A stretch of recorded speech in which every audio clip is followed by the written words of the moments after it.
첫 번째 가볼까요? 키즈 카페에서 쾅입니다. 자, 키즈 카페에서 벌어진 충격적인 상황, 제보 영상 만나보시죠. 자, 빙글빙글 회전근에 타면서 신나게 노는 아이. 그러다 풀썩 저렇게 그네에서 떨어졌는데요. 자, 아이가 몸을 몸을 일으키려던 순간 머리를 쾅 모서리에 찍혔는데요. 자, 지금부터가 중요합니다. 자, 아이의 이마에 사진 보여주세요. 아우, 이게 뭐야 이게. 엄청난 상처가 저렇게 남았습니다. 아유. 아니, 잠깐만요. 그네가 푹신푹신한 소재 아닌가요? 왜 저런 상처가 난 거죠? 네, 이유가 있었는데요. 이게 지난 6.15 후에 세종시에 있는 한 키즈 카페에서 일어난 사건입니다.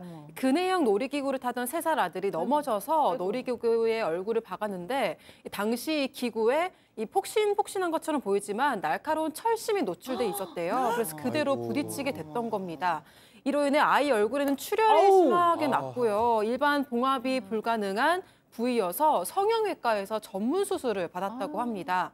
제보자에 따르면 경과를 지켜봐야 알겠지만 수술 후에도 흉터가 남을 거라는 병원 소견을 받았다고 하고요. 현재 치료비에 대해서는 키즈카페 측 보험사와 협의 중에 있고, 그런데 키즈카페 업주 측에서 제대로 된 사과를 받지 못했다, 이렇게 전했습니다. 아니 보상은 당연히 해야 되는 거고 사과는 좀 했더라면 어떨까 싶은데, 자, 그런데 더 어처구니 없는 내용이 있다고요? 맞습니다. 더욱 황당한 것이 사고에 대한 안일한 대처입니다. 키즈 카페에. 제보자가 다음 날 찾아가서 야, 좀 문제가 있는 거 아니냐. 놀이기구 즉각 조치가 필요하다. 분명히 얘기를 했는데 다음 날 또 가서 확인해 봤대요. 그 철심 그대로 있었다고 합니다. 지금 또다시 다칠 수 있는 거거든요.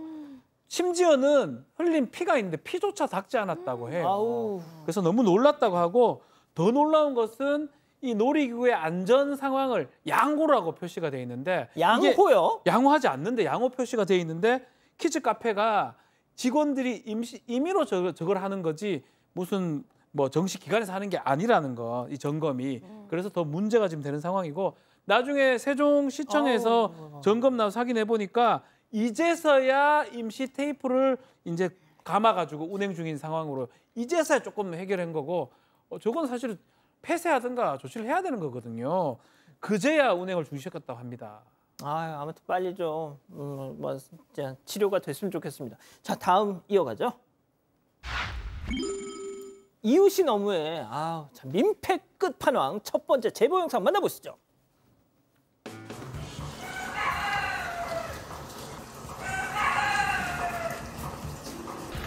새벽마다 울리는 의문의 닭소리, 그 진원지를 찾아가 보니, 자, 앞집마당에 보이는 저것, 닭장을 치고 양계장을 차려놨던 것. 아이고 참, 근데 시골 인심 좀 야박하다. 시골에서 닭 좀 키울 수 있지, 이걸 뭘 또 제보를 하셨어. 우리 피디님 이거 왜 골랐어? 이건 좀 아닌 것 같은데.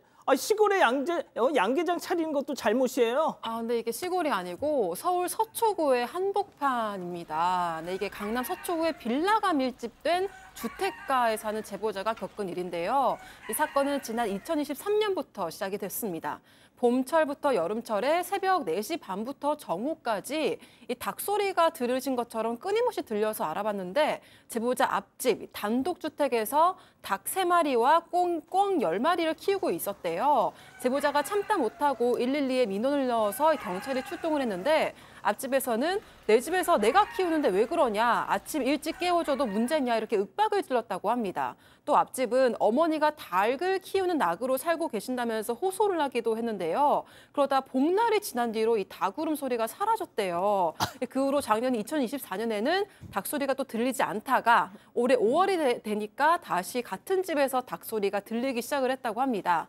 제보자가 구청에도 민원을 넣어봤다고 하는데요. 하지만 구청에서도 해결해 줄 수 있는 게 없다고 답변을 했습니다. 제보자에 따라 경찰에서도 닭 울음소리가 이 소음 규제 대상이 아니어서 강제할 수 없다, 이런 입장이고요. 제보자에 따르면 봄부터 병아리를 키워서 이 초여름에 닭들이 다 크면 복날을 잡아먹는 것 같다, 이렇게 전했고요. 복나무를 앞두고 또 어떻게 될지 모르겠지만 현재 고등학교 3학년 딸이 있는데 이 닭 울음소리 때문에 너무 스트레스를 받아 한다고 전했습니다. 이제 며칠만 되면 복날 옵니다. 그 소리 잦아들 것 같네요. 자, 더욱 충격적인 민폐왕 두 번째 제보 영상 만나보시죠. 자, 세차게 내리던 비가 멈춘 어제 오후 베란다에서 물을 저렇게 휙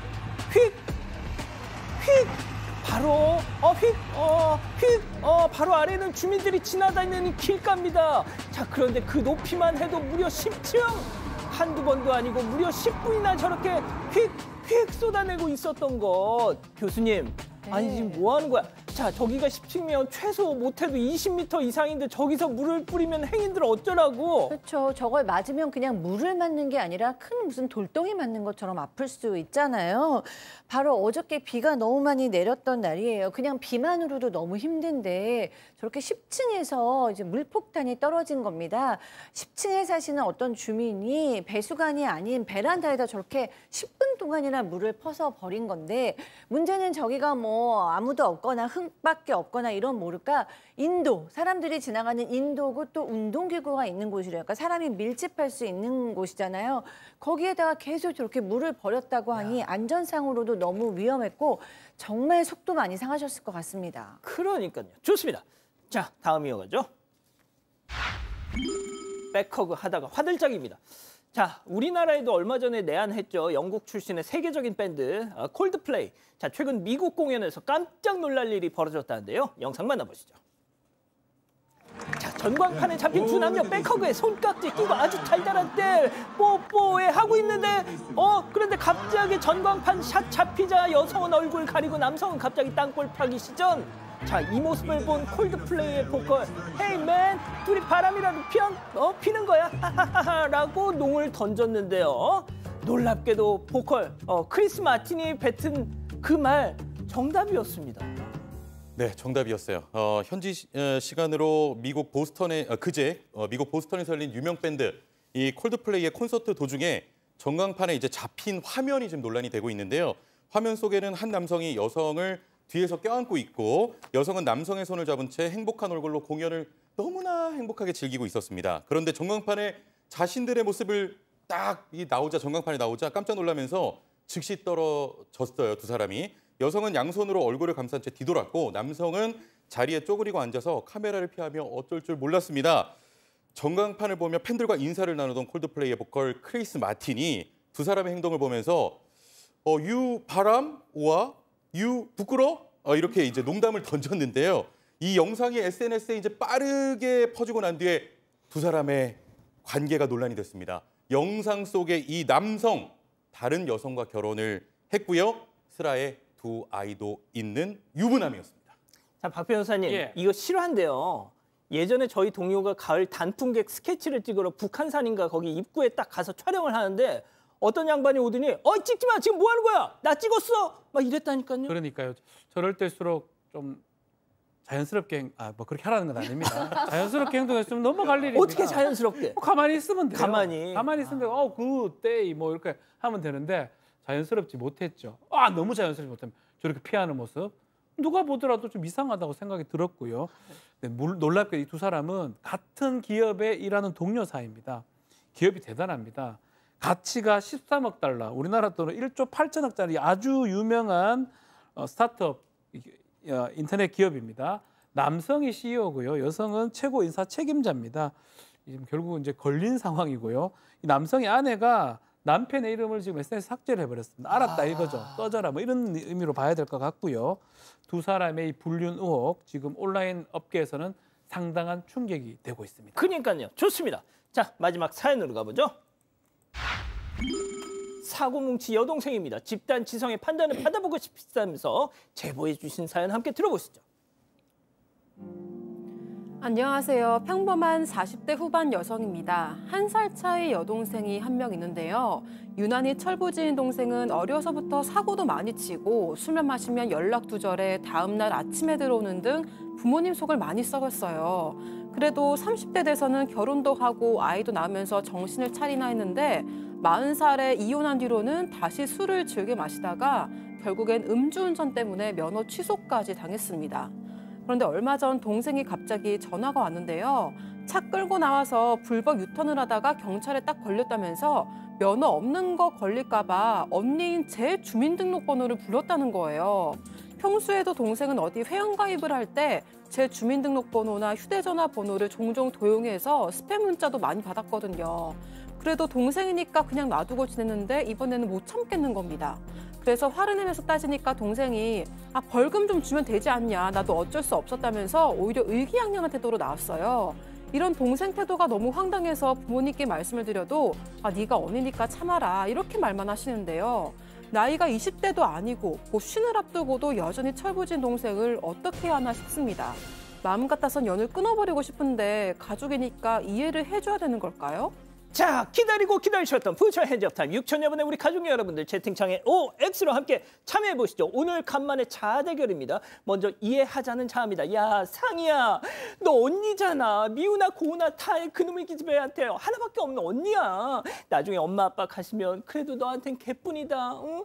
그놈의 기집애 아주 이번에 그냥 다리 몽둥이를 턱 분질러 놓고 정신 차리게 혼찌검 내고 한 번 더 기회 줘봐. 살아보니까 피가 아주 진하다. 물보다 진해 동그라미. 이럴 수가요. 다음 연 끊자는 자아입니다. 어머머머, 상이 얘는 지가 무슨 콩쥐인 줄 알아. 야, 나이 40 넘어서도 다의 그놈의 기집애 그 모양 그꼴로 살면 개조 불가야. 더군다나 무면허 음주운전도 모자라 지 언니를 팔았어요. 그딴 걸 동생이라고 뭘 믿고 살아. 고민하고 말고 할 거 없이 의절 안 하면 너 나중에 더 크게 당한다. X입니다. 평론가님. 일단 뭐 더 나아가서 연을 끊는 것보다 더 나아가서 저는 이거 경찰에 신고해야 된다고 봅니다. 왜냐하면 무면허 운전이에요, 무면허 운전. 이게 나중에 정말 더 큰 문제가 될 수 있기 때문에 경찰에 또 신고도 하시고요. 그리고 개인정보 도용입니다. 이거 뭐 지금이야 그냥 넘어갈 수 있더라도 나중에 이게 큰 문제가 될 수 있기 때문에 연 끊는 거 이상으로 경찰에 신고하시길 바랍니다. 자, 교수님. 네, 경찰에 신고까지는 못할 것 같고요, 저는. 그 거리를 두겠습니다. 그 마음으로는 사실 한번 봐주고 싶기도 할 것 같아요. 왜냐하면 연을 끊는 게 사실 자매들은 좀 마음이 많이 아플 수가 있는 문제예요. 그런데 감정적으로 할 때인 것 같지는 않아요. 왜냐하면 뿌리가 너무 깊고 지금 거의 쉰이 다 됐는데 10대 때부터 이렇게 사고 뭉쳤는데 지금 뭐 무면허에 불법 운전에 음주운전에 뭐 개인정보 도용에 난리 났잖아요. 이 사람 반복한다의 99% 저는 겁니다. 그렇기 때문에 이제 이성적으로 이거는 연을 끊는 건 모르겠지만 거리를 둘 수밖에 없다. 박 변호사님. 맞습니다. 뭐 저도 신고까지는 하긴 조금 적극적으로 하긴 좀 그런데 다음엔 또 다른 범죄라든지 또 다른 나쁜 일을 할 가능성이 매우 높기 때문에 지금이라도 경고를 하셔야 됩니다. 뭐 연을 끊든 경고를 하든 못하게 꼭 해야 됩니다. 자, 백다희 아나운서는 우리 가족 여러분들 의견만요. 네. 뭐 하실 말씀 있었어요? 순간 제가 댓글 찾아놓은 거를 모르고 지워버렸다가 다시 복귀를 했습니다. 알려드리겠습니다. A+님, 저건 버릇이에요. 가족 청산하고 엄하게 벌받게 해야 됩니다라고 하셨고요. 리리님, 저거 제대로 신고하세요라고 하셨습니다. 림엘리님도 위험해요. 정신 차리라고 하세요라고 하셨습니다. 그러니까요.